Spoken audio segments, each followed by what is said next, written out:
Kain po tayo mga mamsi ko, mga Mars. Kain po tayo. Ayan. In-order ko dito sa ano na po, dito sa ano na to, sa lugar na to. Ano po, ito. Beef. Ayan, maraming kainan dito, pero ito pinili ko. Kasi parang ang dami kong makain dito. Ano po to? May kasama po yung shawarma. Ayan.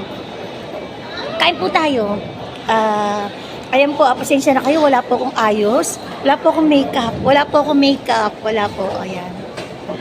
Natural lang po. Ayan. Hindi na po ako nag-makeup kasi ano, yung bang may nagsabi sa akin, no? Poby, niloloko ko, sabi sa akin eh. Poby, mas maganda kung wala kang makeup. Try mo, wala kang makeup. Sabi ko, hindi lang ikaw nagsabi niya. Mismo kapatid ko, si Ate Bilin. Sabi niya sa akin yun, ano. Pero mas gusto ko pag wala kang makeup. Yung simple-simple lang.